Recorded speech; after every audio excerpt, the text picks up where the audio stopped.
Transform या संस्थेच्या वतीनं आपणा सर्वांचं मनापासून स्वागत करते. कार्यक्रमाला अगदी आपण 2 ते 3 मिनिटातच सुरुवात करू, परंतु जे लोक नवीन आहेत त्यांना आमच्या संस्थेविषयी अगदी थोडक्यात माहिती देणं आणि काही उपक्रम आम्ही राबवत आहोत हे सांगणं मला थोडंसं गरजेचं वाटतं, किंवा गरजेचं वाटतं म्हणण्यापेक्षा मला आवडेल. 2017 साली आम्ही आय ट्रान्सफॉर्म या संस्थेची स्थापना केली. सुरुवातीला महाराष्ट्रातील अत्यंत दर्जेदार मानलं जाणारं राजहंस प्रकाशन पुणे यांच्या संयुक्त विद्यमाने आम्ही ऑफलाईन कार्यशाळा आयोजित केल्या होत्या 2-2 दिवसांच्या, ज्याला अतिशय भरभरून प्रतिसाद मिळाला.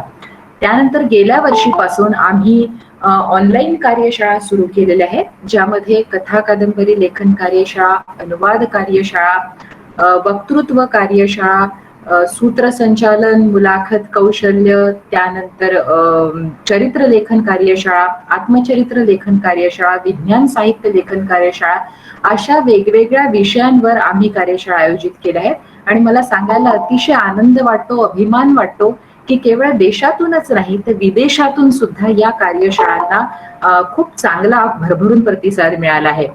दर्जेदार आणि गुणवत्तापूर्ण प्रशिक्षण कार्यक्रमाचं आयोजन करणं हा आमचा उद्देश आहे. आणि आजवर मला सांगायला आनंद वाटतो की आमच्या या व्यासपीठावर अनेक नामवंत साहित्यिक, लेखक, वक्ते येऊन गेले, ज्यामध्ये ज्येष्ठ साहित्य अकादमी पुरस्कार विजेत्या लेखिका आशा बगे, करुणा गोखले, विनया खडपेकर, डॉक्टर सदानंद बोरसे, गिरीश कुबेर, सानिया, मोनिका गजेंद्र गडकर, वीणा गवाणकर, ऋषिकेश गुप्ते, निरंजन घाटे, डॉक्टर बाळा खोंडके इत्यादी मान्यवरांचा समावेश आहे. केवळ मराठी भाषेच्या आणि साहित्याच्या प्रेमापोटी आम्ही फेसबुकवर बोलतो मराठी हे एक पेज सुरू केलंय. आता तुम्ही मला विचाराल की फेसबुक पेज सुरू केलंय याचं काय गंमत आहे किंवा काय वेगळेपण आहे. अनेक लोक फेसबुक पेज सुरू करतात किंवा फेसबुकचे ग्रुप सुरू करतात. तर आमच्या फेसबुक पेजचं वैशिष्ट्य हे आहे, आपण बघतो आहोत की आधुनिक संपर्क माध्यम म्हणजे हा न्यू मीडियाचा जन्म झाल्यावर माहितीचा भडीमार होतोय लोकांवर, आणि त्या माहितीच्या भडीमारामध्ये, धबधबामध्ये बरेचदा चांगलं सकस असं साहित्य सुद्धा त्याच्याकडे दुर्लक्ष होतं.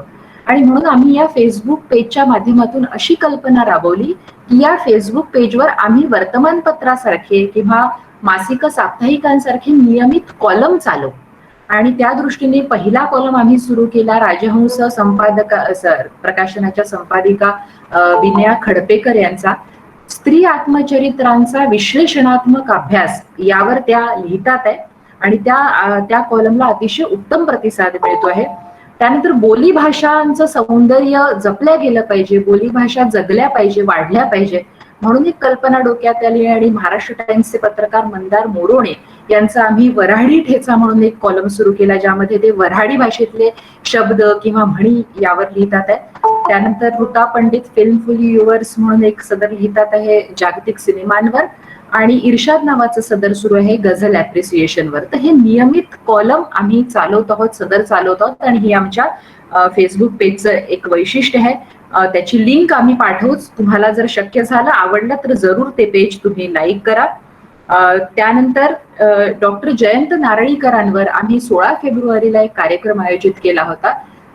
साहित्यिक नारळीकर आणि कुटुंबातले नारळीकर अशी कार्यक्रमाची थीम होती, आणि त्याला प्रत्यक्ष जयंत नारळीकर, त्यांच्या पत्नी मंगलाताई नारळीकर, त्यांची मुलगी लीलावती नारळीकर, मिलिंद जोशी, डॉक्टर दिलीप माजगावकर, सुबोध जावडेकर हे लोक सगळे मान्यवर लोक आले होते. आणि त्या कार्यक्रमामध्ये ही कल्पना सुचली की आपण दर महिन्यामध्ये असा काहीतरी उपक्रम राबवावा. असा काहीतरी म्हणजे की ज्यामध्ये या ज्या अभिजात कला आहे, की चित्रकला असेल, संगीत असेल, शायरी असेल, किंवा ज्याला म्हणता येईल शिल्पकला, कुठल्याही या सगळ्या कलांवर त्यांचा आस्वाद घेणारा असा एक दर्जेदार कार्यक्रम आपण दर महिन्यात सुरू करावा. आणि ती कल्पना आली, आणि हा एक त्यानंतरचा पहिला कार्यक्रम म्हणजे प्रिया जामकर यांच्या कवितांवरचा कार्यक्रम आपण घेतो आहोत. आणि त्यासाठी आपल्याला सुप्रसिद्ध संगीतकार कौशल इनामदार लाभलेले आहेत. मी अधिक आता आपला वेळ घेत नाही. या कार्यक्रमाचं नाव आम्ही मुद्दाम आस्वाद पुष्कळ विचार केला काय नाव ठेवावं, आणि आस्वाद अभिजात कलांचं हे नाव सुचलं. ते नाव असं सुचलं की तुम्ही कदाचित आपल्यापैकी बऱ्याच जणांनी NDTV वर विनोद दुआ यांचा जायका इंडिया हा कार्यक्रम बघितला असेल. भारताच्या विविध भागांमध्ये फिरून ते तिथल्या पदार्थांविषयी माहिती द्यायचे आणि शेवट करताना मला खूप राग यायचा तेव्हा. ते ते खूप असा म्हणजे समजा इंदोरला गेले आणि इंदोरला ते शाही रबडी खातात आहे. तर ती रबडी खायची आणि म्हणायची मी आप तक ये जायका पहुंचा रहा हूं, ये जाय आणि ते ते ऐकताना थोडासा रागही यायचा, ईर्ष्याही वाटायची की हे आपल्याला खिजवतात आहे का? पण आम्ही मात्र या कार्यक्रमाच्या माध्यमातून खरोखरच या अभिजात कलांचा आस्वाद आपल्यापर्यंत पोहोचवण्याचा नक्की प्रयत्न करू. एक विनंती आहे कार्यक्रम सुरू करण्यापूर्वी की कृपया आपण सगळ्यांनी स्वतःला म्यूटवर टाकावं. तुम्हाला जर काही प्रश्न विचारायचे असतील तर कार्यक्रम झाल्यावर आपण प्रश्नोत्तरासाठी वेळ ठेवलेला आहे, तर त्यामध्ये तुम्ही प्रश्न विचारू शकता. आणि भाऊसाहेब पाटणकरांच्या एका सुरेख शेरनी सुरुवात करावीशी वाटते शायरीनी की दोस्त हो मैफल आपुली रंगण्या जर का हवी, आम्हा नको सौजन्य तुमची जिंदा दिली नुसती हवी. दोस्त हो मैफल आपुली रंगण्या जर का हवी, आम्हा नको सौजन्य तुमची जिंदा दिली नुसती हवी. ऐसे जरी नक्कीच, काय कॉन्फिडन्स आहे भाऊसाहेबांचा. ऐसे जरी नक्कीच घेऊ तुमच्या मुखाने वाहवा, ऐसे जरी नक्कीच घेऊ तुमच्या मुखाने वाहवा, तीही अशी ज्या वाहवाला द्यावी आम्हीही वाहवा. तर मला खात्री आहे की अशी वाहवा म्हणजे त्याचं श्रेय माझं काहीच नाही, श्रेय प्रमुख पाहुणे आणि कवयित्रीचं असेल. कार्यक्रमाची सुरुवात करते. प्रिया जामकर यांच्या कवितांवरचा कार्यक्रम आहे. प्रिया जामकर यांचा अगदी थोडक्यात परिचय देईल. SNDT कला आणि वाणिज्य महाविद्यालय पुणे येथे त्या मराठी विभाग प्रमुख आहे. कमल देसाई त्यांचे साहित्य यांचा चिकित्सक अभ्यास या विषयावर त्यांनी प्रबंध लेखन केलंय. बुक हंगामाकडून अनेक मराठी अभिजात साहित्य कृतींचे ध्वनिमुद्रण केले आहे. सावित्री या पुशी रेगे लिखित आणि रवींद्र लाखे दिग्दर्शित मराठी कादंबरीच्या रंगमंचीय आविष्कारामध्ये सावित्रीची त्यांनी भूमिका केली आहे. विविध नियतकालिकांमधून त्यांच्या कविता प्रसिद्ध झाल्या आहेत. बिंदूत खूप जागा आहे हा कविता संग्रह कॉपर कॉइन प्रकाशनाकडून प्रसिद्ध झालेला आहे. प्रिया तुझं स्वागत कार्यक्रमामध्ये मनापासून. तुझे सुरुवातीलाच आभार मानते. धन्यवाद. हो म्हटलं कार्यक्रमासाठी.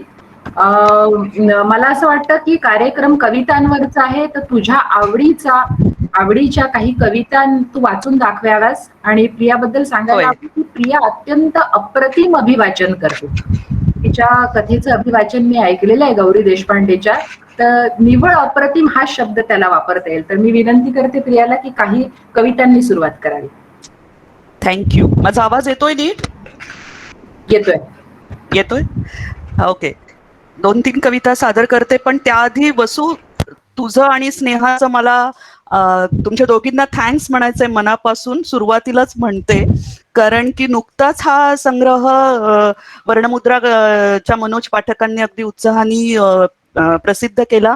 आणि माझा या आधीचा जो संग्रह होता बिंदूत खूप जागा आहे, त्याचं मी काहीही प्रकाशन किंवा कार्यक्रम काहीही केला नव्हता. खरं म्हणजे खरं तर माझा वैभव जोशी हा माझा जो कवी गीतकार मित्र आहे, त्यांनी मला अत्यंत पोटतिडकीने अनेकदा सांगितलं होतं की काहीतरी कर आणि कविता पोचव, पण माझं बळ कमी पडलं म्हण किंवा योग नव्हता म्हण की त्यावेळेला मी ते काही करू शकले नाही. पण यावेळी तुमच्या दोघींनी इतकं सहजतेने हे सगळं घडवून आणलंय की मला फार फार आनंद होतोय. आणि एकतर त्याच्यामध्ये काही ठरवलेलं नाहीये आपण, म्हणजे इतकं सहजपणे हे एकातून एक निघत गेलं. आणि कौशल माझा मित्र, ज्याला आजच्या काळातला मी चिंतक मानते, की जो सर्व ललित कलांची ज्याला जाण आहे, जो संवेदनशील आहे, चिंतनशील आहे आणि आमचा मित्र आहे, त्याला आम्ही हक्काने ये म्हटलं तर तो नक्की येणार याची आम्हाला खात्रीच होती. त्यामुळे कौशल थँक्स, तू आलायस आणि तू बोलणार आहेस. खरं तर मला कविता मी पटकन वाचते, मला तुझं ऐकायला मी जास्त उत्सुक आहे. 2-3 कविता मी आधी वाचते. दोन कवितांच्या मध्ये कुठली कॉमेंट्री करणार नाहीये, एकानंतर एक वाचते. मला फार एकानंतर एक कविता वाचायची सवय नाहीये, त्यामुळे जरा सांभाळून घ्या. छोट्या छोट्या कविता सादर करते आधी. पहिली कविता विवर. शरीराचे सगळे मांस झडत झडत केवळ हृदय उरलंय. ही कविता बिंदूत खूप जागा आहे या पहिल्या कविता संग्रहातली आहे. शरीराचे सगळे मांस झडत झडत केवळ हृदय उरलंय. हृदयात मध्यभागी तयार झालंय विवर. हृदयात मध्यभागी तयार झालंय विवर. विवरात आत निश्चित पडलीय कविता. विवरात आत निश्चित पडलीय कविता. कवितेच्या ओळी ओळीत तू निद्रिस्त. कवितेच्या ओळी ओळीत तू निद्रिस्त. मी जागीये ठोके ऐकत कवितेचे. धन्यवाद. पुढची कविता वाचते. ही आताच्या नवीन कविता संग्रहातली आहे. चल भटकू विस्कटू धावू. कवितेचं नाव आहे देहाचं मुठभर तळ. सतत निनादणाऱ्या या अनिवार हाकांचं करावं तरी काय. सतत निनादणाऱ्या या अनिवार हाकांचं करावं तरी काय. कधी वाटतं या देहाचं मुठभर तळ होऊन जाईल. कधी वाटतं या देहाचं मुठभर तळ होऊन जाईल. त्या तळ्याच्या पाणवठ्यावर तुझी आठवण पसरेल उन्हागत.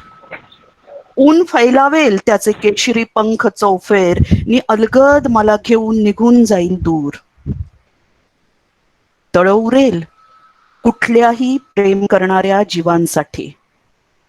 तळ उरेल कुठल्याही प्रेम करणाऱ्या जीवांसाठी. देह तर इथेच सोडतो ना आपण. हो ना. राख काय नि तळ काय. पुढची एक वाचते. शहाणी बाई.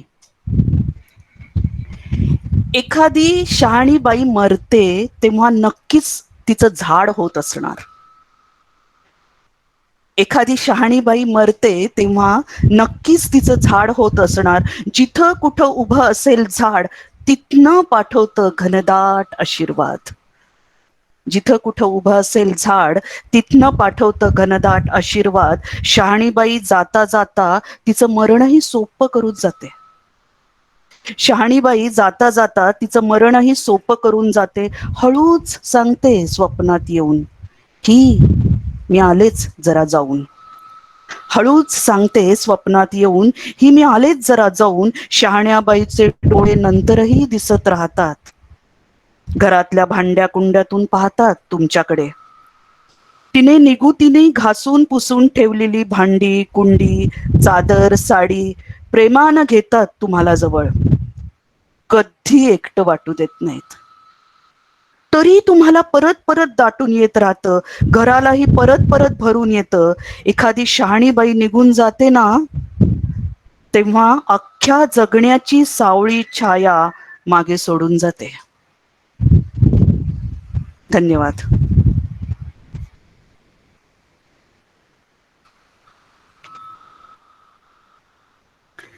वसू तुझं ऐकायला नाही येते. बसू तुझा माईक नाही सुरू.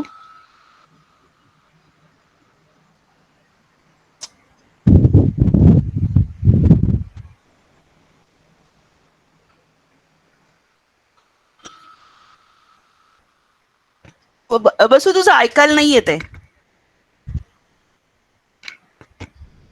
वसंतरावजी तुमचा माईक बंद आहे. नाही, माईक सुरू आहे त्यांचा पण आवाज येत नाहीये.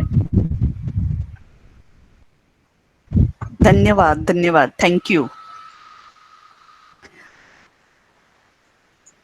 अजून एखादी म्हणता का म्हणाल का. आता आवाज येतोय. हो येतोय येतोय. Okay great. सो मला वाटतं फरमाईश आलेली आहे. अजून एखादी म्हणाल का तर जरूर म्हणावी आणि मग मी प्रश्न ठीक आहे. घेते. एक छोटी कविता पटकन म्हणते. घास कविता. एखाद्या अजस्त्र अजगरानं नुसत्या नजरेनं गर्भगळीत करून सोडावं नि गिळत राहावं सावकाश. एखाद्या अजस्त्र अजगरानं नुसत्या नजरेनं गर्भगळीत करून सोडावं नि गिळत राहावं सावकाश, अर्ध शरीर आत नि अर्ध बाहेर अशा अवस्थेत अडकलेलं असावं भक्ष, तसा घेतला गेलाय घास माझा. आता जग काय करणार आहे माझं याची पर्वा करायला मी संपूर्ण अशी शिल्लकच कुठे राहिली आहे. मग पाहू दे हा देखावा आता जगाने. वा, क्या बात है. परत एकदा विनंती आहे, ज्यांनी ज्यांनी आपले माईक म्हणजे म्यूट करावे, अनम्यूट जर केले असतील तर कृपया म्यूटवर करावे. प्रिया, तुझ्या कविता संग्रहाला, म्हणजे मी जेव्हा या कविता संग्रहातल्या कविता वाचत होते, बघितलं, तर माझ्या मनामध्ये पहिला प्रश्न हा आला की तुझ्या कविता संग्रहाचं जे शीर्षक आहे, चल भटकू विस्कटू धावू, आणि मला त्या शीर्षकामध्ये एक खूप मुक्तीची आस दिसली. असंही होऊ शकतं की कविता वाचणाऱ्याला काहीतरी वेगळा अर्थ लागेल आणि कविता करणारा जो असतो, कवी वा कवयित्री, त्यांना काहीतरी वेगळा अर्थ अभिप्रेत असू शकतो. या शीर्षकातून तुला काय म्हणायचं आहे? ओके, या शीर्षकाची एक गंमत आहे, ती आधी मी सांगते की हे कसं आलं. माझा याआधीचा जो कविता संग्रह आहे त्याचं नाव आहे बिंदूत खूप जागा आहे, आणि आत्ताचा चल भटकू विस्कटू धावू. तर या दोन्ही माझ्या कवितेतल्या ओळी आहेत. म्हणजे पहिलं जे शीर्षक आहे ते एका कवितेची शेवटची ओळ आहे, आणि हे जे शीर्षक आहे ते एका कवितेची पहिली ओळ आहे. आता माझं होतं असं की दोन्ही कविता संग्रह खरं कधी लिहून झाले मला नीट कळलंही नाही, इतक्या झरझर कविता लिहिल्या गेल्या. पण जेव्हा कविता संग्रहाचं शीर्षक ठेवायची वेळ येते तेव्हा मला काहीच सुचत नाही. मी एकदम अशी थांबून जाते की काय आता करायचं. मग काहीतरी कशी नावं पुढे काढून मग रवींद्र लाखेंनी खरं म्हणजे या दोन्ही बरं का, दोन्ही शीर्षकांचं श्रेय मी त्यांना देईन. कविता जरी माझ्या असल्या तरी शीर्षक म्हणून याचा तू विचार कर, असं मला त्यांनी सांगितलं. आणि कौशल आमचा मित्र, त्यांनी जोरदार या सगळ्याला दोन्ही शीर्षकांना दुजोरा दिला, त्यामुळे मी ते शीर्षक ठेवलं. पण आता ठेवल्यानंतर माझ्या मनात असा विचार आला की हेच जास्तीत जास्त संयुक्तिक आहे.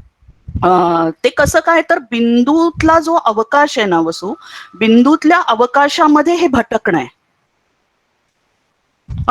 अवकाश उगाचच्या उगाच असं बसल्या जागी मिळत नाही तुम्हाला. काहीतरी एक ती प्रोसेस आहे त्याच्यामध्ये, एक धडपडणं आहे, एक भटकणं आहे, एक आपली ही जी जागा आहे ती जागा सोडून कुठेतरी जाण्याची, उडी मारण्याची एक आकांक्षा आहे. आणि त्याच्यामध्ये ते असं घड्या घालून ठेवलेलं असू नाही शकत, ते विस्कटलेलंच असू शकतं. हे विस्कटले पण निगेटिव्ह असं मला नाही म्हणायचंय, किंवा निगेटिव्ह पॉझिटिव्ह असं काही नाहीच खरं म्हणजे, ते सगळंच असू शकतं त्याच्यामध्ये. पण आणि मला वाटतं की ते तुम्हाला निर्मितीच्या मात्र जवळ नेतं. निर्मितीच्या जवळ नेणारं असं ते भटकणं आणि विस्कटणं आहे. मला वाटतं की आता इथे संजय अरविकर पण आलेले आहेत आणि त्यांनी त्यांच्या प्रस्तावनेत ते बिंदूतल्या अवकाशातला सहप्रवास असं त्याला म्हटलेलं आहे. तर त्याच्यामध्ये तो जो चल आहे, चल भटकू विस्कटू, तर तो चलला एक आवाहन आहे त्याच्यामध्ये. म्हणजे फक्त तिचं एकटीच असं नाही, तर त्याच्या सकट ते जाणं आणि पाहणं आहे. तर मला वाटतं की एका सुट्या कवितांचा विचार करण्यापेक्षा जेव्हा समग्र संग्रह एकत्र वाचताना ते जास्त संयुक्तिक वाटू शकेल, असं माझा अंदाज आहे. अगदी. पण मला माहिती नाही का, कुणास ठाऊक, मला हे शीर्षक वाचल्यावर टायटॅनिक आपल्यापैकी अनेकांनी बघितला असेल, त्यात मी रोज आठवली की जी त्या सगळ्या एलिट क्लास मधल्या प्रोटोकॉल्सला कंटाळलेली आहे, मॅनर्स एटिकेट्सला कंटाळलेली आहे, आणि जीवनाचा तिला आस्वाद घ्यायचा आहे, शोध घ्यायचा आहे, आणि मग ती थर्ड क्लासच्या कंपार्टमेंटमध्ये त्या जॅक सोबत जाते, तिथे दारू पिते, नाचते. सो मला ती आणि तो जॅक चल भटकू हे आठवले.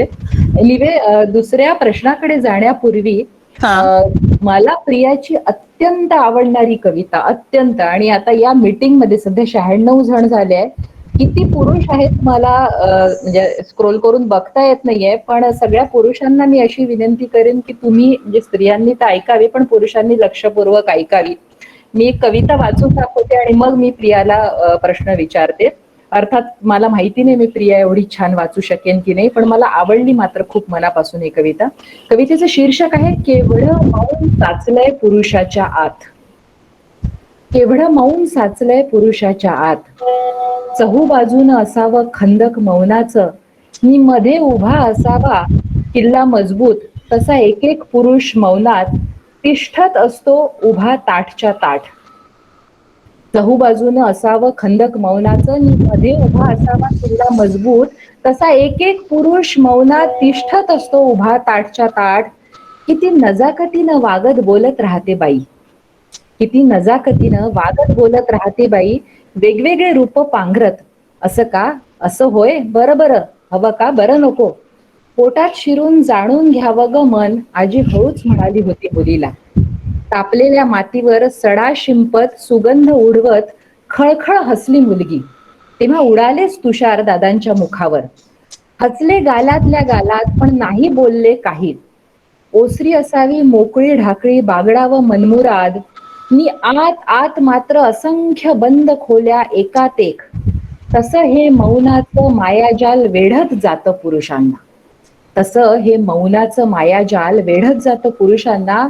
एक आदिम जंगली मादी असते माझ्यात, तिने मला पाळलंय की मी तिला कोण जाणे, जिच्या नुसत्या वासानं धुंदावत धुंदावत मौन क्षणभर. हा क्षण कितीही मोठा होऊ शकतो, मी नंतर मात्र मौनात विसर्जित होतो. नुसती मादीच नव्हे काही, ओटी पोटाच्या मुखाशी एक मुलगी उन्हा उधळत खळखळत असते अखंड. तिची योनी सदैव कोवळी आहे निर्मळा जशी. ही मुलगी आशीर्वाद देते पुरुषांना. मौनाच्या दरियाला भरून येतं पण कधी मधीच. मौनाच्या दरियाला भरून येतं पण कधी मधीच. एरवी हे माझे प्रियजन मौनात तिष्ठत ताठ उभे असतात. कसली शिक्षा भोगत असतील ते, मी ती दिली तरी कोणी. तर ही जी कविता आहे ना, मला आताही वाचताना शहारा आला. आणि मला असं वाटलं की जनरली बायकांच्या लेखनामध्ये, याला अपवाद असतील सन्माननीय, पुरुषांबद्दलचा एक प्रकारचा राग, तक्रारी, तिरस्कार, उपहास असा खूप दिसतो. इथे तो पुरुषाला खूप समजून घेतला आहे. तर हे कसं काय, म्हणजे हे याबद्दल काय सांगशील? पुरुषाला कसं समजून घेतलं, का समजून घेतलं असं नाही ना म्हणायचं.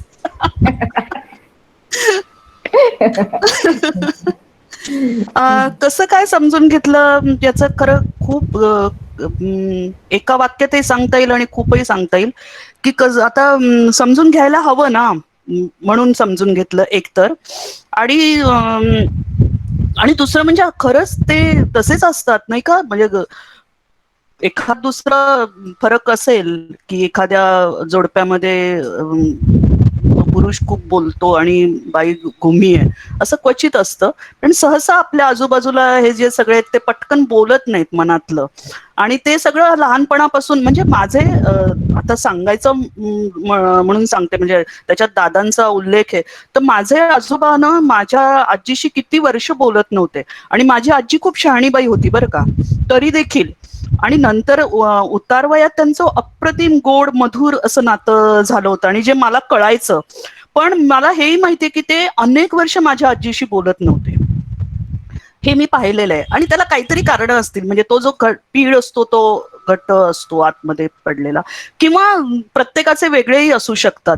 पण पुरुषाला समजून घेणं याच्यामध्ये काही मला फार ग्रेट वाटत नाही. आता जे आपण आहोत ना, ज्या काळात आपण आहोत, तर आपली पिढी सुद्धा, आपण आता मैत्र भावना किती गौरीने शिकवलंय की आपल्याला खूप.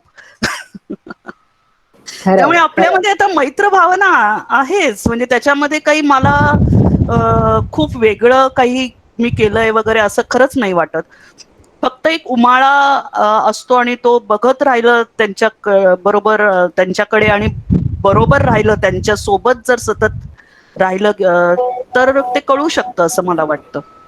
नाही, मला म्हणजे अगदी पटलंय, पण मला यात जाणवलं ते की याच्यासाठी सहृदयता पण लागते. हे जे सफोकेशन आहे पुरुषांचं, त्यांना बोलता येत नाही, ते इतकं अचूक पकडलेलं आहे तू तुझ्या कवितेमध्ये. मला वाटतं माझी सहकारी स्नेहा अवसरीकर हिला पण प्रश्न विचारायचे आहे प्रियाला, आणि मी स्नेहाला म्हणेल की स्नेहा पुढचे प्रश्न तू विचारावेस. Hello Sneha. Hello. Hello. Hello. नमस्कार सर्वांना. अगदी मुद्द्याशीच येऊन बोलूया वेळेकडे बघता. प्रियाचा सगळा कविता संग्रह वाचल्यानंतर पहिल्यांदा मला असं वाटलं की मी बायस्ड आहे, कारण ही माझी मैत्रीण आहे, त्यामुळे मला सगळं आवडत चाललंय. मग थोड्या वेळाने मी ती मैत्रीण थोडीशी बाजूला ठेवली आणि मग कवितांकडे बघत गेले, आणि खूप चांगल्या सुंदर कविता आहेत. तर तुझं पहिल्यांदा खूप खूप अभिनंदन. हा दुसरा कविता संग्रह तुझा आलाय. Thank you Sneha, thank you so much. हा, आणि आता या कार्यक्रमाच्या निमित्ताने त्यातल्या 2 कविता फक्त आपण त्याच्याकडे जरासं लक्ष देऊया आणि त्याच्यावर बोलूया असं मी ठरवलं. खरं तर प्रत्येक कवितेवर काही ना काहीतरी बोलायचं आहे तुझ्याशी, पण बघूया. मला 2 कविता वाटल्या ज्याच्याविषयी तुला विचारावं. त्यातल्या एक तर तू आता वाचून दाखवलीस, ते फार छान झालं की शहाणी होत जाते बायका. हो. आणि दुसरी आहे कोरड्या ठणठण होत जातात बायका. तर त्या कोरड्या ठणठण या शब्दातच इतका सुंदर नाद आहे आणि तितकी अचूक शब्द येतो. ते राहू दे बाजूला. आता फक्त असं बोलायचं की मला असं वाटलं की आपल्याकडे खरं बऱ्याच लोकांनी बाईच्या कविता लिहिल्या आहेत. तिच्या जवळपास सगळ्या भावना अनेकांनी खूप चांगल्या सुंदर पद्धतीने मांडल्यात. तुझ्या कवितेत मला हे समजुतीचा अवकाश आहे ना, ते फार विस्तृत वाटलं.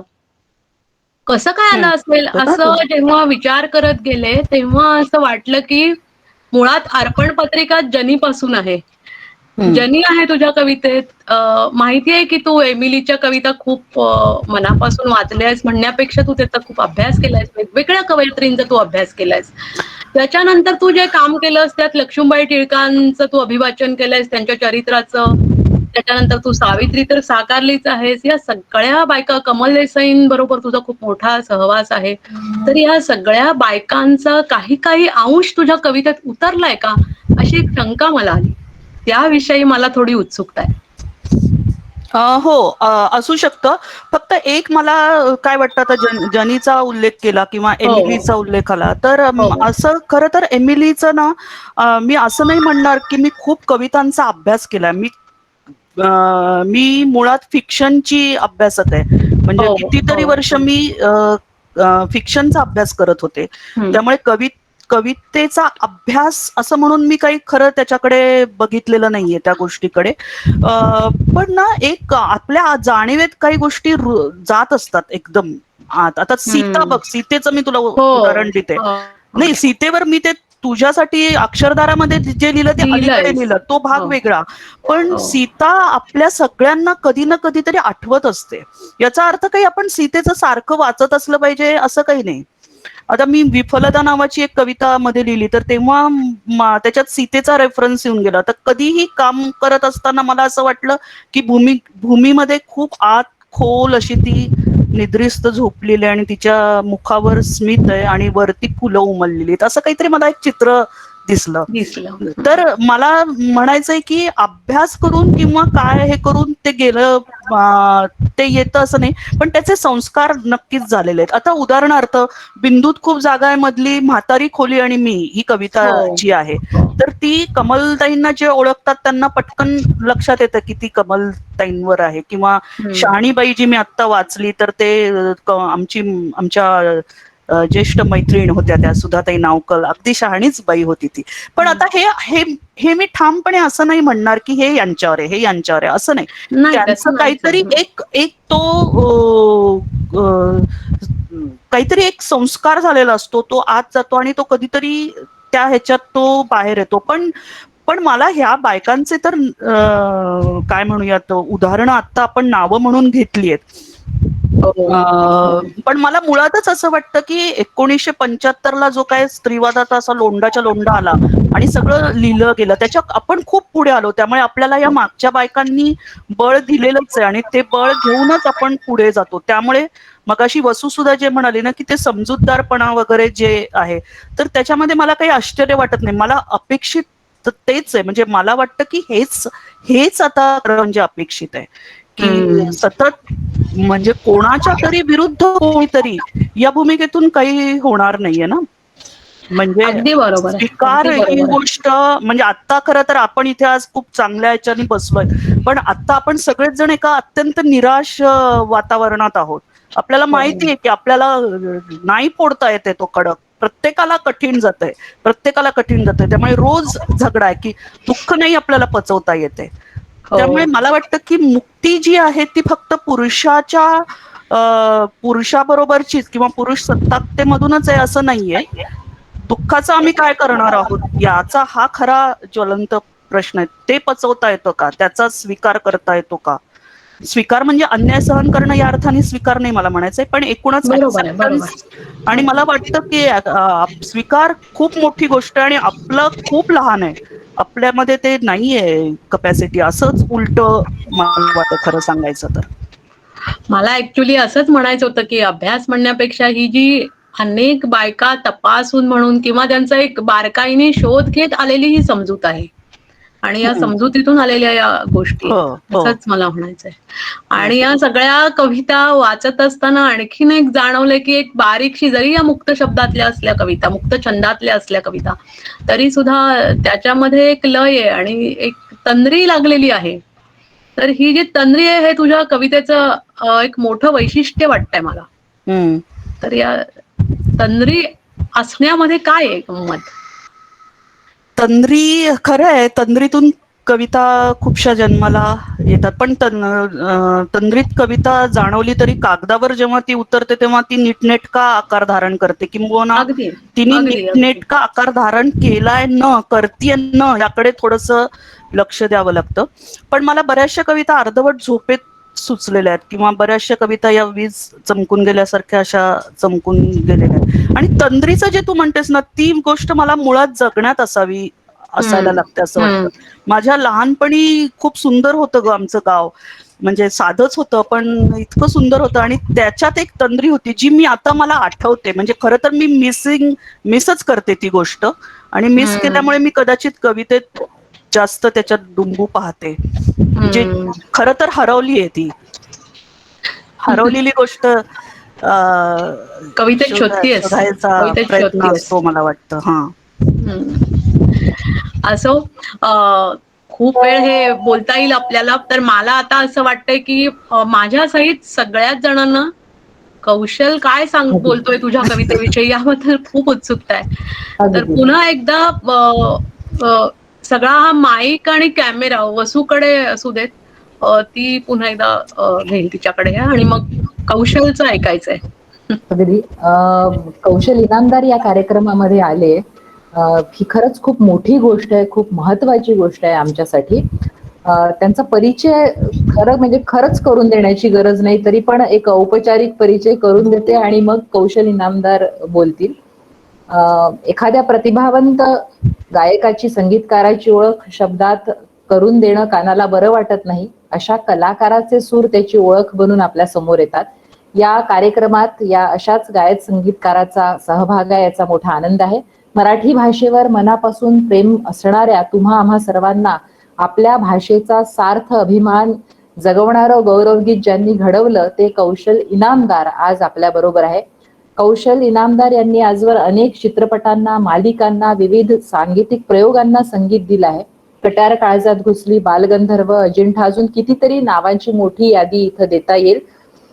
पण केवळ मोठी यादी करून कौशल इनामदार हे नाव मोठं होत नाही, तर मुळात शब्दांची अचूक जाण, त्यातले अनोखे भाव समजून घेणारं संवेदनशील मन आणि आपलं काम नेमकं शब्दांसह, अर्थांसह पोहोचवणारी सुरावट निर्माण करण्याचं कौशल्य त्यांना उपजत लाभलं आहे असं म्हणावं लागेल. आजच्या कवयित्री प्रिया जामकर यांनी साकारलेल्या, रवींद्र लाखे यांनी दिग्दर्शित केलेल्या सावित्री या नाट्यप्रयोगाला कौशल इनामदार यांनीच अनोखं संगीत दिलेलं आहे. कितीतरी सिनेमांची नावं सांगता येतील. त्यांचं सध्या फेसबुकवर ते लिहितात आहे, मला वाटतं छंद ओठातले, आणि एक त्यातला भाग मी वाचला, मला त्याचा उल्लेख केल्याशिवाय राहवत नाहीये. कान्होपात्राच्या अभंगाचा तुम्ही शोध घेतला, आनंद घन यांनी संगीत, तो लेख मी टाकणार आहे ग्रुपवर सगळ्यांसाठी.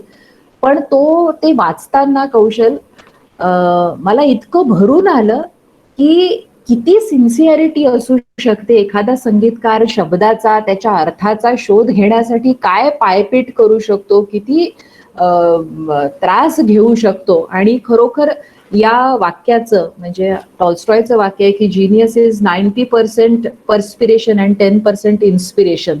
हे महत्व मला त्याचं प्रत्यय मला आला. तो लेख मी आपल्या सगळ्यांसाठीच टाकेन आणि त्या लेखावरून कौशल इनामदार हे आपल्याला आणखी जास्त समजतील, लक्षात येतील. कौशल, तुम्ही प्रिया जामकर यांच्या एकूणच कला प्रवासाचे साक्षीदार आहात. तुम्ही काय सांगाल? नमस्कार आणि इथे जमलेल्या सगळ्या 97 लोकांना नमस्कार. करून 98 मला वाटतं 20 असेल. तर आधी एक डिस्क्लेमर देतो की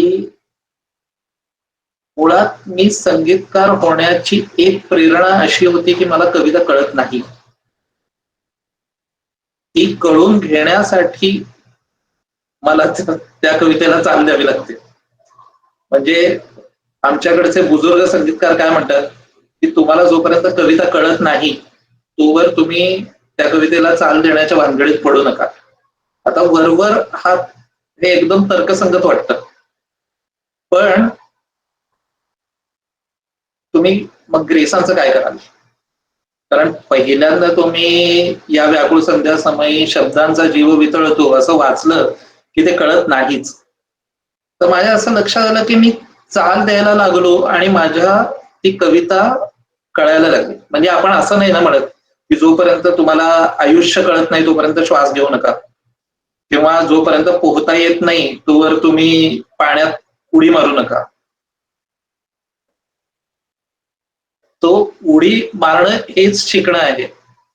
तर त्यामुळे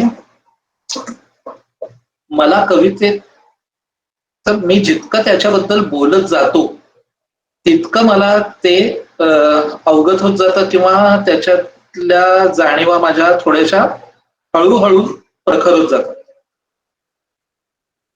एकांतात कविता वाचून मला ती कळेलच पटकन असं नाही. त्यामुळे आता मी जे बोलेन ते एका अर्थाने माझ्यासाठी प्रियाची कविता पुन्हा एकदा वेगळ्या तऱ्हेने कळण्याचीच प्रक्रिया आहे असं तुम्ही समजा. आणि मी काही चुकीचं बोललो तर माफ करा मला. मी प्रियाकडे आणि प्रियाच्या कवितेकडे या दोन वेगवेगळ्या गोष्टी असल्यासारखंच बघतो. कारण आपण थोडस या शीर्षकाबद्दल बोलू. चल भटकू विस्कटू धावू. आता ही काही समीक्षा नाहीये माझी, कारण त्यासाठी काही मी पात्र नाहीये, पण माझी काही निरीक्षण आहेत आणि ती थोडीशी मजेशीर आहेत म्हणून तुमच्याशी मी शेअर करतो. माझं म्हणजे मला मुळात या गोष्टीमध्ये अशा काही गमती जमती दिसलेल्या आहेत की या पुस्तकाची अर्पण पत्रिका ही जनीला आहे. का असेल? मी खूप विचार केला की का, म्हणजे का ते काही म्हणजे उगाच झालेलं आहे, मुद्दामून केलेलं आहे, चुकून झालेलं आहे. तर ही अर्पण पत्रिका काय आणि त्याच्यात काय नेमकं कनेक्शन आहे या सगळ्या कवितांचं आणि जनीचं? तर ते शीर्षकातच त्याचं उत्तर आहे. चल भटकू विस्कटू धावू. ओके, आता समाधीवस्थेकडे जाण्याचे दोन मार्ग आहेत. एक मार्ग विरक्तीतून जातो, तो आपल्याला माहिती आहे बुद्धाचा, की मी सगळं सोडतो आणि जे काही हा संसार आहे त्याच्यापासून संन्यास घेतो आणि पूर्ण विरक्तीतून हा समाधी साक्षात्कार शोधायचा प्रयत्न करतो. दुसरा मार्ग आहे तो आसक्तीतून जातो, म्हणजे जे करतोय ते थांबवत जाणं, किंवा जे करतोय ते एखाद्या सुफी नर्तकासारखं इतक्या आवेगाने करत जाणं की त्या आवेगातला वेग दिसेनासा होतो आणि सगळं स्तब्ध होतो एखाद्या भोवऱ्यासारखं. की भोवरा जेव्हा पूर्ण त्याच्या स्पीडमध्ये फिरत असतो तेव्हा त्याचे रंग दिसत नाहीत, तो स्तब्ध आहे असं वाटतं. प्रियाचं आणि जनीचं नातं तिकडे आहे. तुम्ही बघितलं तर चल भटकू विस्कटू धावू याच्यामध्ये एक वेग आहे आणि तिन्ही क्रियापद आहेत. म्हणजे चल या शब्दात आवाहन असलं तरी भटकू विस्कटू धावू ही क्रियापद आहे, तिथे विरक्ती नाही आहे, काहीतरी करण्याची एक असुशी आहे. हा, जनाबाई पण काय म्हणते, जनाबाई म्हणते दळीता कांडिता तुझं गाईना अनंत. तुकारामासारखी मी आता हे जग सोडते, देहूच्या पर्वतावर जाते आणि बसते एकटीच ध्यान लावून, असं ती नाही म्हणत. ती म्हणते दळीता कांडिता तुझं गाईन अनंत. त्यामुळे मग नुसतंच तुझं नाव घेत बसणार नाही. आता याच्यात दोन अर्थाच्या छटा आहेत. एक तर मी सतत तुझं नाव घेईन अशी पण एक छटा आहे, पण दुसरी गोष्ट म्हणजे मी उगाच नुसतं तुझं नाव घेण्यात वेळ नाही घालवणार, ते दळीता कांडिता मी करीन. आणि मला वाटतं समाधीकडे जाण्याचा हा जो मार्ग आहे ना, तो फार तो एका अर्थाने फार स्त्रीला जमण्यासारखा मार्ग आहे तो. कारण नॅचरल मल्टीटास्कर्स असतात स्त्रिया, असं माझं एक निरीक्षण. स्वाभाविक मल्टीटास्कर्स असतात. म्हणजे त्यांना ते शिकवावं लागतं का नाही मला माहिती नाही, का लहानपणापासूनच त्यांच्यात ते तसंच प्रोग्रॅमिंग केलं जातं. हे पुरुषांना फार कठीण होतं. हे मी तुम्हाला म्हणजे एक माझा अनुभव सांगतो म्हणजे, आणि मी बघितलेल्या पुरुषांचा, असं काही नाही की सगळेच तसे असतील. तर तिथे ते जनाबाईचं आणि प्रियाच्या कवितेचं कनेक्शन मला दिसतं पहिलं.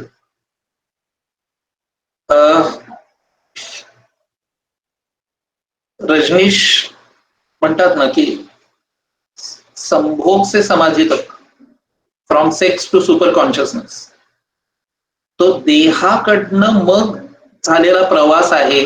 आणि हे प्रियाच्या कवितांमध्ये ते पुन्हा पुन्हा दिसत जातं, कारण तो देह परत परत येतो. आणि मी फार विचार केला की त्या देहाचा काय अर्थ आहे. तिची कविता आहे तुझ्यात लपत, आणि फार अप्रतिम कविता आहे. म्हणजे मला असं वाटतं की ते एका अर्थाने या तिच्या संग्रहाचं डेफिनेशन आहे की तुझ्यात लपता लपता मी प्राकथा बनले, आता मी सर्वत्र दिसते. इतकीच कविता आहे. आता मी सर्वत्र दिसते. आता तुझ्यात लपता लपता म्हणजे कुणापासून आणि काय लपवायचंय नेमकं, तर पुन्हा इथे देहाचाच उल्लेख आहे, तेव्हा तोच अपेक्षित असणार. पण याच्यात गमतीशीर म्हणजे तो विरोधाभास सगळा असा आहे की हेतू लपण्याचा आहे, क्रिया लपण्याची आहे, पण परिणाम उमटण्याचा आहे. पुन्हा इथे तेच आहे की अस्तित्वाचा शोध नाहीसं होऊन घेता येतो. हे सतत त्या कवितांमधनं दिसत राहतं की डिझॉल्विंग द इगो. आणि त्यामुळे मला असं वाटतं की ह्या अख्ख्या कवितेकडे बघण्याचा तो एक तर्काचा अक्ष बदलला पाहिजे. तो तर्काचा अक्ष बदलला तर आपण त्या तर्काच्या दृष्टीने ती कविता वाचत जातो. हे आपल्याला अगदी साध्या साध्या गोष्टींमध्ये आपण करत असतो खरं तर. म्हणजे उदाहरणार्थ अमर अकबर अँथनी बघताना आपल्याला तो चित्रपट का आवडतो असा मी खूप वेळा विचार केलाय. इतका म्हणजे तर्कहीन असा चित्रपट आहे, पण तुम्हाला तो सिनेमा आवडतो, तुम्ही परत परत बघता. का बघता? कारण तुम्हाला नुसतं वरवरच वाटतं की हे तर्कहीन आहे. तुम्ही पहिल्या सीन पासून शेवटच्या सीन पर्यंत पुन्हा एकदा बघा तो सिनेमा, त्या सिनेमाचा तर्काचा अक्ष बदलावा लागतो आपल्याला. आणि तो तर्क काय आहे तर योगायोग तर्क आहे. पहिल्या घटनेपासून शेवटच्या घटनेपर्यंत सगळं योगायोगाने घडतं. तसंच आपल्याला वेगवेगळ्या गोष्टी म्हणजे कवींच्या बाबतीत, कवितेच्या बाबतीत असं तो तर्काचा अक्ष आपल्याला बदलता येतोय का? आणि ते मी प्रियाच्या कवितेत शोधत होतो की मला हा तर्काचा अक्ष बदलून, कारण म्हणजे परत मी हे खरं मला बोलायचं नव्हतं, पण एक थोडस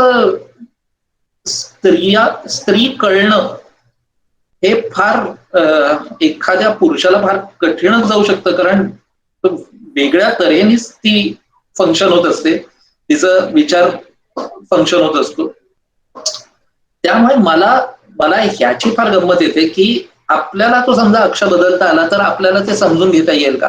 आणि तिथे मला काही गोष्टी या मला जाणवल्या.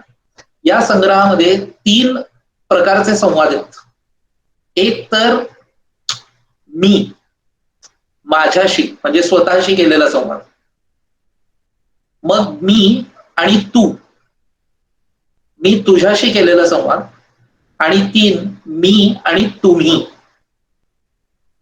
काही कवितांमध्ये हा संवाद मी आणि तू असा न येता मी आणि तुम्ही असा येतो. आणि आता जी तुम्ही पुरुषांची कविता वाचून दाखवलीत प्रियाची, तर त्याच्यामध्ये जसं म्हणजे माझा स्वतःशी झालेला संवाद हा एका वेगळ्या पातळीवर होतो, माझा तुझ्याशी झालेला संवाद याचा स्वर वेगळा लागतो, आणि मी आणि तुम्ही असा झालेला संवाद याला वेगळ्या पातळीचा सूर. बहुतेक सामाजिक कविता या मी आणि तुम्ही असा संवाद असतो, आणि त्या संवादाचा स्वर हा स्लोगनियरिंग सारखा लागतो. तो कमालीचा उंच पट्टीतला असतो, तो थोडासा अग्रेसिव्ह असतो. तसं न करता मी आणि तू हा जसा संवाद आहे, किंवा मी आणि स्वतः हा जसा संवाद आहे, तसं प्रिया मी आणि तुम्हीशी बोलते.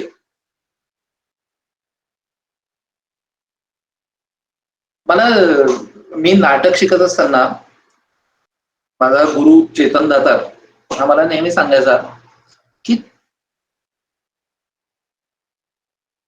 नटांनी दुःख व्यक्त करायला रडलंच पाहिजे असं काही नाहीये. म्हणजे बदकाचं चित्र काढल्यानंतर खाली हे बदक आहे असं लिहायची गरज भासता कामा नये. खरं आता काय होतं की जितकी कविता ती प्रियाची वैयक्तिक होत जाते, तितकी ती तिच्या कवितेसारखी ती प्राकथा बनत जाते. आणि इथे मला असं वाटतं की ती स्त्रीवादी फेमिनिस्ट हे कधी होतं, तर जेव्हा तो फेमिनिझमचा आव गळून पडतो आणि त्याच्यातनं तर ते जास्त फेमिनिस्ट होतं, ते जास्त स्त्रीवादी होतं. ही कविता एका अर्थाने आधुनिक स्त्रीवाद म्हणजे स्त्रीवाद पुढे नेण्याची खूण आहे ही कविता प्रियाची, असं मी पुरुषाच्या पॉइंट ऑफ व्ह्यूने सांगतो.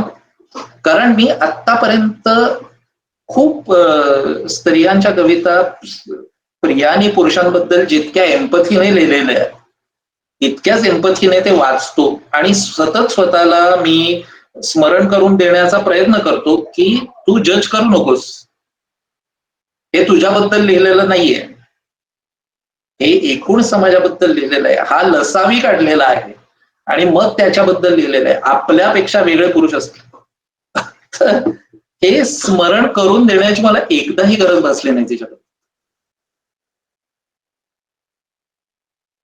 कारण खरा संवाद हा नेहमी 1 to 1च होत असतो, आणि त्यामुळे जिथे ती मी आणि तुम्ही अशा अनेक तिचे हे आहेत. म्हणजे तिची एक कविता आहे की या माझ्या शब्दा वाटे मी माझ्या एकांताची दार किलकिली करते.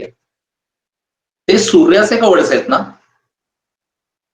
ते हे तुमच्या जगातून आलेले नाही, माझ्या एकांतातून शब्द फेकतायत हे कवडसे बाहेर तुमच्या जगात.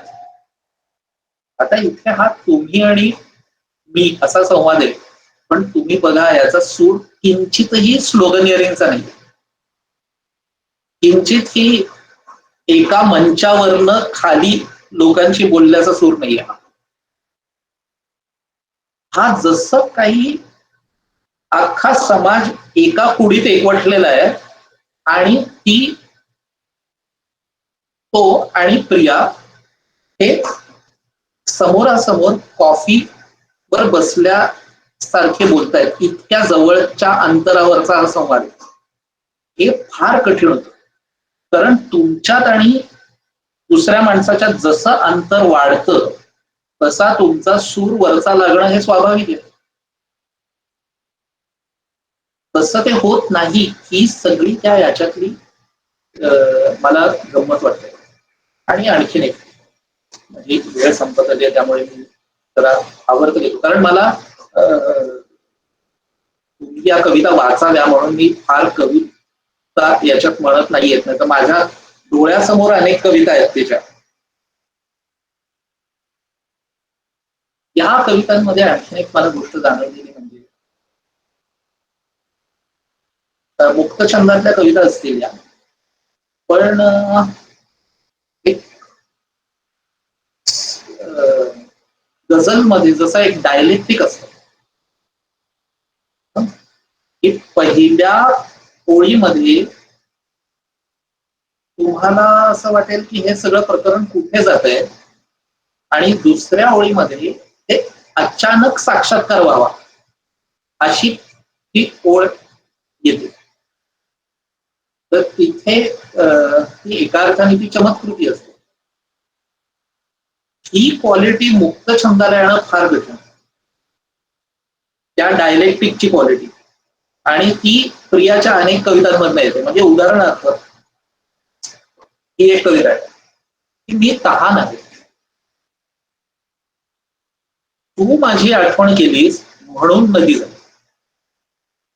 ओके, याच्यातली चमत्कृती तुम्हाला बघता येईल. तर याला एक थोडस साक्षात्कारी रूप आहे आणि हे खरं आहे. त्यामुळे पुन्हा एकदा हे आसक्तीतून समाधी अवस्थेकडे जाण्याचं जे लॉजिक आहे ना, की you do exactly the opposite thing that is expected of, तिथे पोचण्याकरता थोडस त्या गणपती आणि कार्तिकाच्या गोष्टीसारखं आहे की अख्ख्या विश्वाला प्रदक्षिणा घाल, तर कार्तिकेयाने ते लिटरली घेतलं आणि तो अख्ख्या विश्वाला प्रदक्षिणा घालायला गेला आणि गणपती पार्वती भोवती फिरत. आता हे त्याच्यातलं कळणं आहे की इतकं हाही मार्ग आहे त्याच्याकडे जाण्याचा, आणि तो सगळा प्रियाचा मार्ग हा विरोधाभासाकडनं गेलेला आहे. त्यामुळे ती सारखी नाहीशी होऊ पाहते आणि त्याच्यातनं ती अस्तित्वाचा शोध घेते. नाहीसं होण्यातनं तो शोध घेणं. आता बघा, मी तहान आहे, तू माझी आठवण केलीस म्हणून मी नदी झाली. ही प्रेम आहे, तू माझी आठवण केलीस म्हणून मी देह झाले. हा सगळा तिचा देह, हा सगळ्या तिच्या अनेक कवितांमध्ये तुम्हाला सेंट्रली सापडेल, पण त्याचं अख्खं महत्व हे नाहीसं होण्यात आहे. पण ते देहातनच जातं, ते नाहीसं होणं देहातनं जातं, तो ओलांडून जावं लागतं. ते तुम्हाला ते टाळून जाता येत नाही. ओके, मी तू आहे, तू तुझी आठवण केलीस म्हणून मी आहे.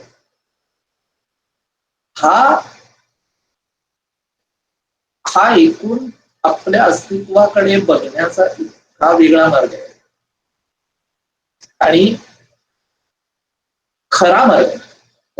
त्याच मला सगळ्यात कमाल वाटते. कारण आता अलीकडे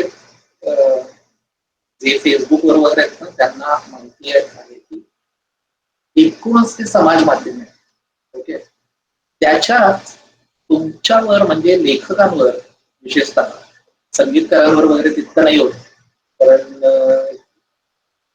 संगीतकारावर नेमकं ऑब्जेक्शन कसं घ्यावं आणि काय घ्यावं हेच मुळात कळत नाही लोकांना.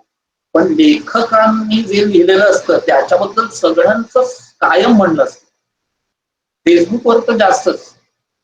म्हणजे दुसऱ्यांनी काय करावं हे प्रत्येकाला माहिती आहे. प्रॉब्लेम आपण काय करावं हे कळत नाही याचा. त्यामुळे काही लिहिलं की याच्यात सामाजिक भूमिका काय तुम्ही घेतली, याच्यात सामाजिक भान कुठे दिसतं.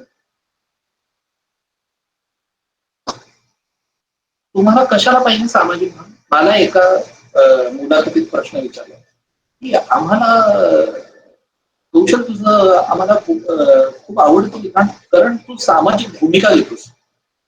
मग तुला काय वाटतं याच्याबद्दल? मी म्हटलं मला असं वाटतं की जे भूमिका घेत नाहीत त्यांना सांभाळणं हे आपलं काम आहे. सारखं प्रत्येकाने भूमिका घेतली पाहिजे आणि मग मी याच भूमिकेतनं मग ते सामाजिक, हे तुम्ही सतत तुम्ही समजा एका अर्थाने स्लोगनियरिंगला तुम्ही महत्व देत राहिलात आणि त्याला प्रोत्साहन देत राहिलात तर तुम्ही कलेचा प्रवास हा सूक्ष्मतेकडून ढोबळतेकडे नेतात. कारण सतत मग तुम्हाला मंचावरनं बोलत राहावं लागणार आणि मास IQ हा कमी असतो, तुम्हाला ते ढोबळ करत राहावं लागणार. गोकुल जयकरांच्या पुस्तकामध्ये एक उल्लेख आहे की इंदिरा गांधी या महात्मा गांधींकडनं काय शिकल्या. तर महात्मा गांधी त्यांना म्हणाले होते की तुला जे सांगायचंय ते तू 2 शब्दात सांगू शकली पाहिजे तर ते लोकांना कळेल. कारण त्यांच्या पुढे प्रचंड मोठा समुदाय होता. त्यामुळे अमर्त्य सेनचं आपला पर कॅपिटा इन्कम का कमी आहे भारताचा याच्यावरचं व्याख्यान हे एका राजकीय मंचावरनं चालणारच नाही. तिथे गरिबी हटाओ असे 2 शब्द पाहिजे, चले जाओ हे 2 शब्द पाहिजे, तरच ते इतक्या लोकांमध्ये झिरपते.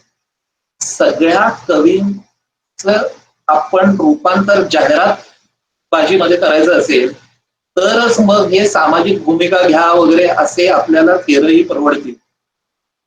ते नसतील तर ही जी कविता लिहिलेली आहे त्याचा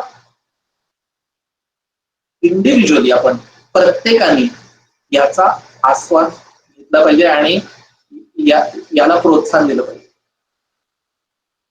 कारण ऍक्च्युअली प्राप्तता व्हायचं असेल तर ते कुठेतरी ते लपताच केलं पाहिजे. आमचे उर्दूचे सर होते ते म्हणायचे की तुम्हें क्या लगता है राइटर खुद को एक्सप्रेस करने के लिए लिखता है, गलत.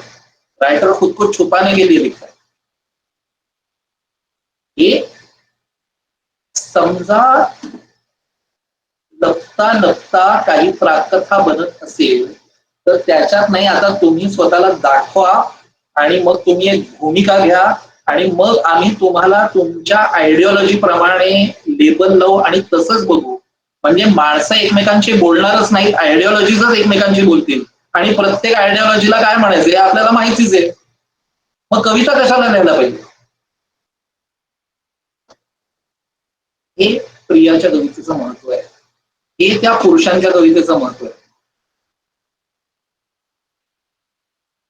कारण नाहीतर काय आहे, आता करोनाने आपल्याला शिकवलेलं आहे आणि मी याच्यानंतर थांबतोय, मला कल्पना आहे माझं.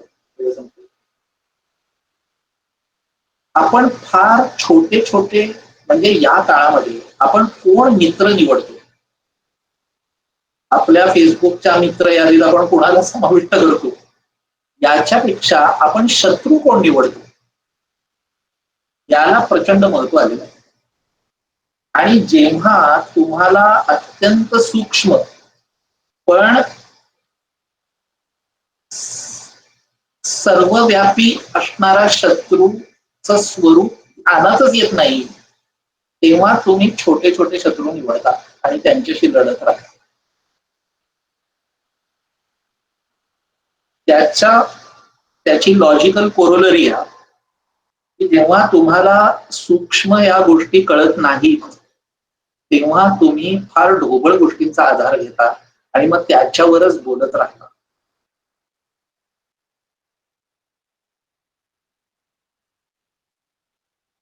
हा कार्यक्रम होतोय ती एक उत्तमच गोष्ट आहे आणि मला असं वाटतं की हे प्रियाची जी कविता आहे की जी खोल तिच्यामध्ये बुडत जाते आणि ती जितकी अशी ती स्वतःमध्ये बुडत जाते तितकी ती जास्त प्राकथा बनून उमटते. तर याच मी म्हणजे अगदी मनापासून स्वागत करतो. हे असं आपण वाचलं पाहिजे आणि हे असं आपल्याला ते कळलं पाहिजे आणि ते कळणं हे सुद्धा त्या तर्काचा अक्ष बदलला तरच आपल्याला शक्य होईल. त्यामुळे मी प्रियाचं अभिनंदन करतो आणि मी आय ट्रान्सफॉर्मचं सुंदरा आणि स्नेहा या दोघींचंही अभिनंदन करतो की असा मंच एक तुम्ही उपलब्ध करून दिलात की ज्याच्यामध्ये आपल्याला प्रिया जसं समाजाशी खालच्या स्वरात बोलते तसं खालच्या स्वरात बोलण्याची काहीतरी सूक्ष्म सांगायची संधी तुम्ही निर्माण करून देताय या कलाकारांना कवींना. ही आजच्या काळाची गरज आहे आणि यासाठी तुमचं अभिनंदन. प्रिया तर माझी मैत्रिणीचे तिला माहिती की मला तिच्या कवितेबद्दल काय वाटतं आणि मला किती पण एक प्रिया जे सांगितलं नसेल कधी ते तुला सांगतो.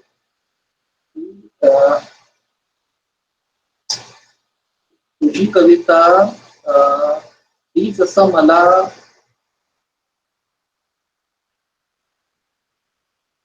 एक तुझ्यात असलेलं एक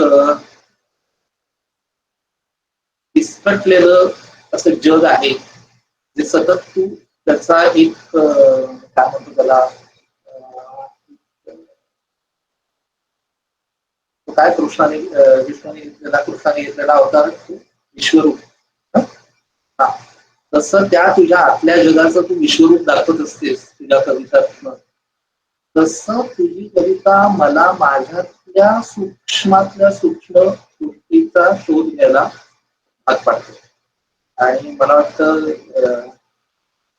हे असं तुमच्यासाठी कुठल्या कवितेने करणं हे फार कठीण असतं. त्यामुळे तुला अभिनंदन करतो पण मनापासून मी तुला धन्यवाद देतो. मला इकडे तुम्ही बोलवलं खरं माझ्यापेक्षा चांगलं हे कळणारे आणि बोलणारे अनेक लोक आहेत त्यामुळे मला थोडस गोशाळ्यासारखं होत होतं पण ठीक आहे आता माईक मिळाला ते माणूस बोलतो ते आपण बघितलेलं आहे असं मी बोलतो. धन्यवाद. आता कोणीच काही करू शकत नाही त्याला. कौशलजी तुमचं बोलणं सुरू असताना सातत्याने चॅट बॉक्स मध्ये मेसेजेस होत होते की अशा प्रकारच्या कार्यक्रमाला वेळेचं बंधन असू नये आणि मला वाटतं ही प्रतिक्रिया सगळं काही सांगते आहे. काही महत्वाचे मुद्दे जे तुम्ही उपस्थित केले आणि मला बरं वाटलं की प्रियाची कविता वाचत असताना ते माझ्याही मनामध्ये आले होते की उर्दू शायरीतला विरोधाभास पॅराडॉक्स हा तिच्या कवितेमध्ये दिसतो. तुम्ही बोलत असताना काही गोष्टी खूप जाणवल्या रिलेट केल्या की तुम्ही जो मुद्दा मांडला की सामाजिक बांधिलकी प्रत्येक गोष्टीमध्ये असलीच पाहिजे का भूमिका घेतलीच पाहिजे का तर तो मला वाटतं समाजवाद आपल्या DNA मध्ये शिरलेला आहे आणि त्या समाजवादाचा तो आणि समाजवादी पत्रकार त्यांचा तो विचार आणि त्यामुळे प्रत्येक गोष्टीमध्ये तुम्ही काहीतरी सामाजिक भूमिका असायला पाहिजे बांधिलकी असायला पाहिजे हा आग्रह खरोखरच चुकीचा आहे आणि मुख्य म्हणजे तुम्ही आनंदी राहणं आत्ममग्न असणं हा गुन्हा नाही याच्याबद्दल गिल्ट बाळगता कामा नये हा एक महत्वाचा विचार तुम्ही आज दिला. मला एक वाक्य शरद जोशींचं शेतकरी संघटनेचे नेते जे खुल्या अर्थव्यवस्थेचे पुरस्कर्ते होते आणि पराकोटीचे व्यक्तिवादी होते. त्यांचं एक वाक्य खूप आवडतं आणि ते इथे सांगावंसं वाटतं. ते असं म्हणाले होते की परार्थ हा व्यापक अर्थाने स्वार्थ करतो. क्या बात आहे.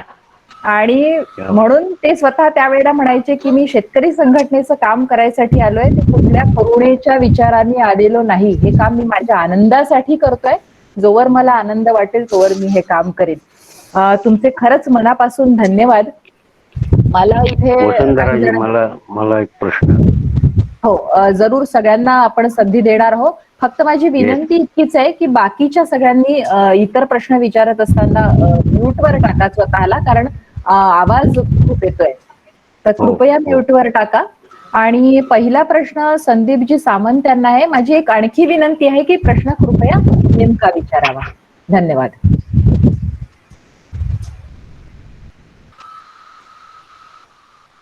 संदीपजी आपण आहात? तुम्ही हात बरं अनम्यूट करून श्रीनिवास वारुंजीकर तुम्ही प्रश्न विचारू शकता. नमस्कार. कौशलजी आणि प्रिया जामकर या दोघांसाठी माझा कॉमन प्रश्न आहे. कौशलजी माझे चांगले स्नेहित आहेत. परवा एका सेमिनार मध्ये आम्ही एकत्र होतो आणि प्रियाजींचा पहिला कविता संग्रह मी वाचलेला आहे. दुसऱ्या कविता संग्रहाबद्दल उत्सुकता आहे. आणि कौशलजींच्या, वसुंधराजींच्या आणि प्रियाजींच्या बोलण्यात एक कॉमन जो मुद्दा आला, तो मुद्दा असा आहे की पुरुषाला बाई किती कळली हे माहिती नाही, पण बाईला पुरुष किती कळला हे प्रिया जामकरांच्या या सगळ्या कवितांमधनं आपल्याला जाणवतं. याविषयी कौशलजींना आणि प्रिया जामकरांना स्वतःला काय म्हणायचंय, एवढाच माझा प्रश्न आहे. कवयित्रीला बोलू द्या आधी, मग मी बोलतो. नाही, मला असं खरं तर नाही वाटत मला सगळं कळलं. मला माहित नाही, मी अजून शोधच घेतेय.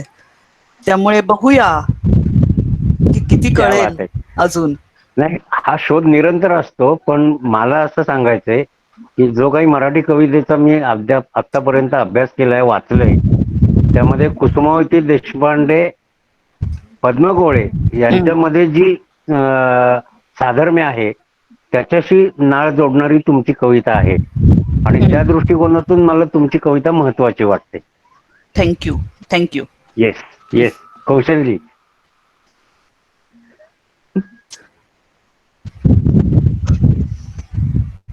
मला माहिती नाही की ते एकमेकांना म्हणजे स्त्री पूर्ण कळणं किंवा पुरुष स्त्रियांना पूर्ण कळणं हे एकूण नियतीच्याच मनात आहे का नाही किंवा निसर्गाच्याच मनात आहे का नाही मला माहिती नाही.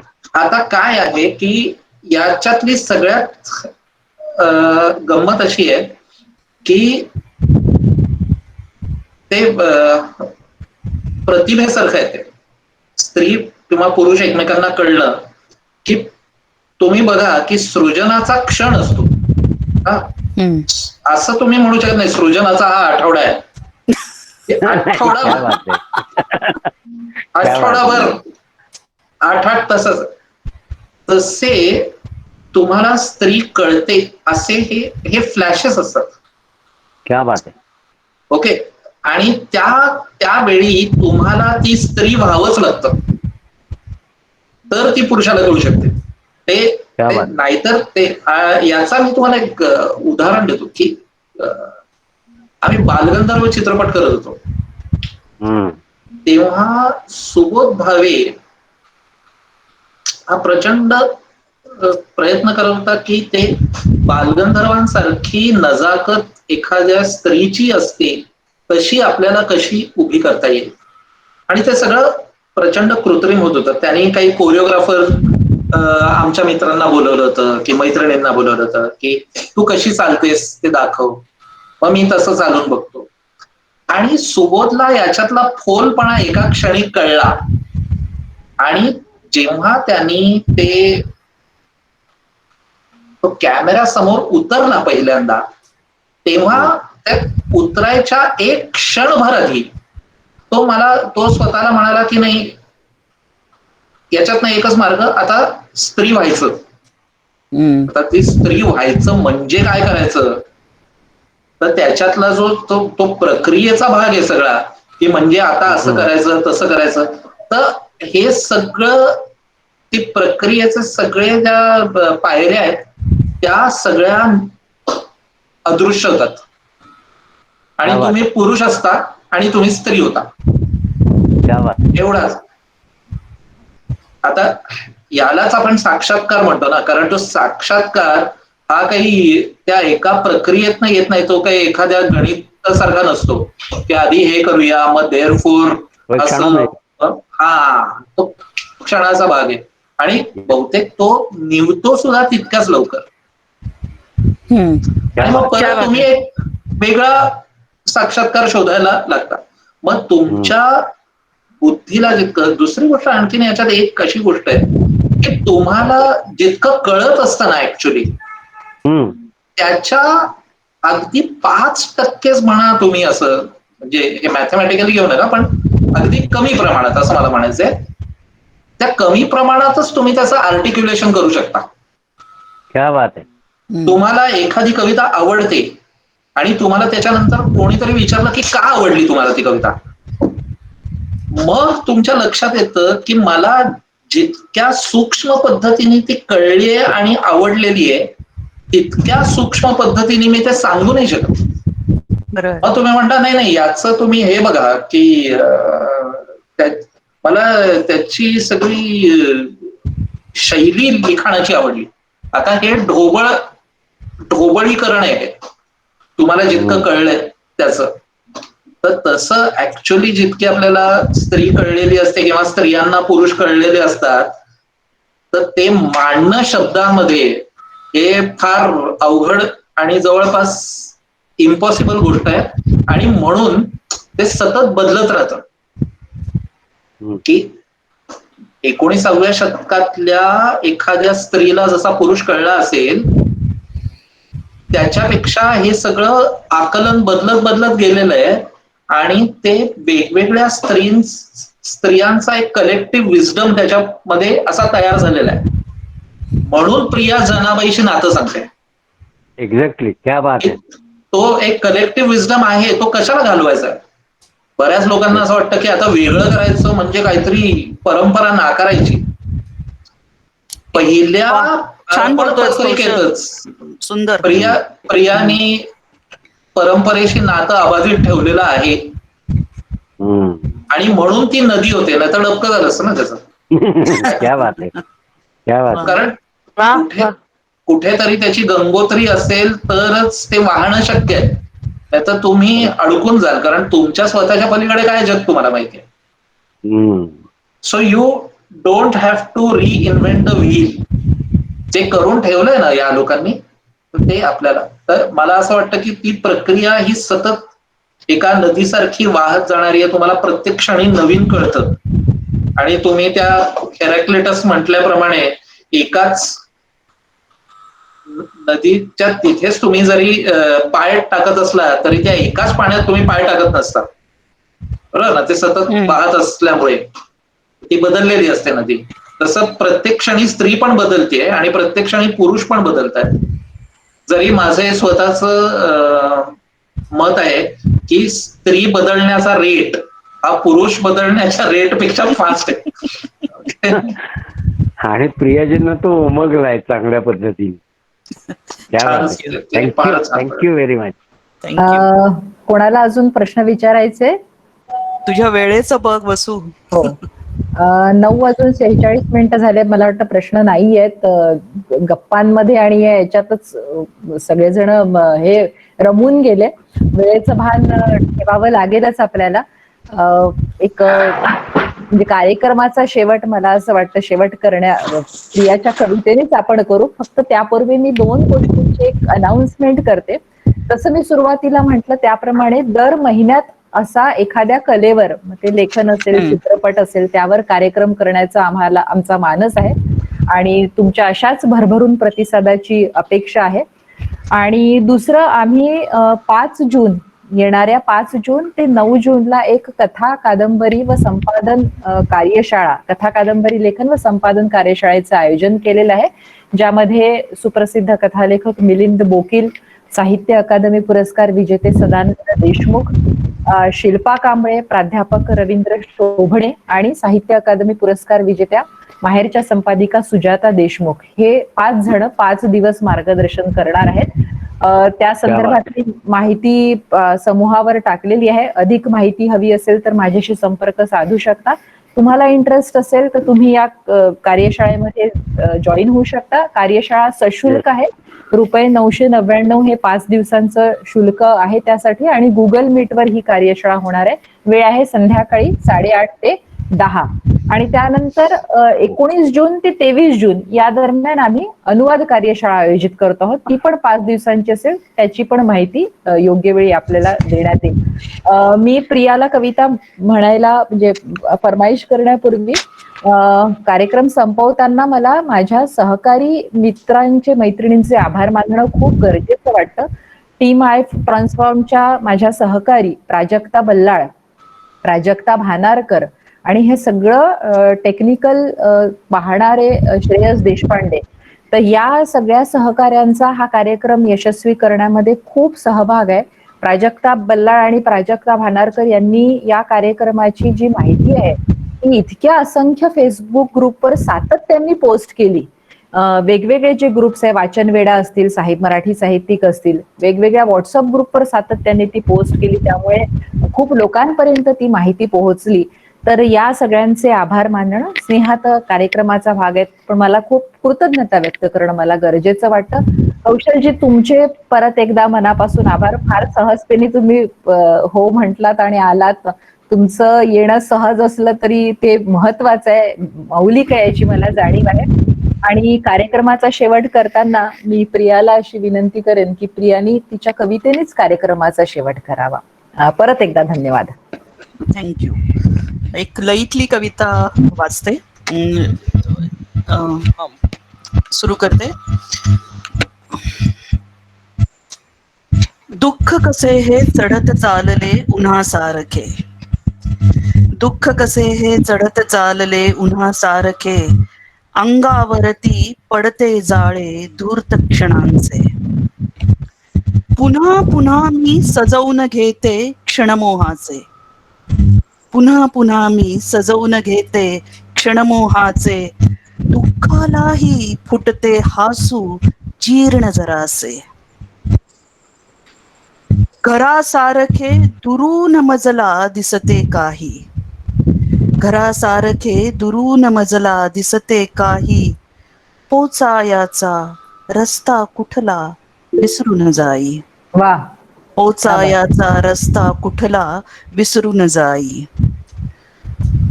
खूप चालले तुझ्या सवे मी घनामधुनी, खूप चालले तुझ्या सवे मी घनामधुनी, आणि बांधले घरटे आपण ओळींमधुनी, आणि बांधले घरटे आपण ओळींमधुनी. हकलत नाही मी अताशा दुर्दैवाला, हकलत नाही मी अताशा दुर्दैवाला, तुझ्या आणि माझ्या मध्येच देते जागा त्याला, तुझ्या आणि माझ्या मध्येच देते जागा त्याला. तुला शपथ रे डोळ्यांमधल्या त्या स्वप्नांची, तुला शपथ रे डोळ्यांमधल्या त्या स्वप्नांची, हलवू नको ना प्राजक्ताची हळवी फांदी, हलवू नको ना प्राजक्ताची हळवी फांदी. वा वा. शब्दांनी का जखम येथली भरते का रे, शब्दांनी का जखम येथली भरते का रे, मौनामध्ये जरा बसूया दडी मारुनी, मौनामध्ये जरा बसूया दडी मारुनी. तशी सांग ना मिठी कोणती अंतिम येथे, तशी सांग ना मिठी कोणती अंतिम येते, माती मजला स्वतःमध्ये का ओढत नेते, माती मजला स्वतःमध्ये का ओढत नेते. उगाच बघना देहाचे हे वस्त्र मिळाले, उगाच बघना देहाचे हे वस्त्र मिळाले. उगाच बघना देहाचे हे वस्त्र मिळाले, तुला भेटण्या वस्त्र टाकुनी यावे म्हटले. तुला भेटण्या वस्त्र टाकुनी यावे वा वा, म्हटले. क्या बात वा वा Thank प्रिया you. फार सुंदर. क्या बात, क्या बात. थँक्यू. परत एकदा सगळ्यांचे मनापासून आभार आणि कार्यक्रम संपला असं जाहीर करत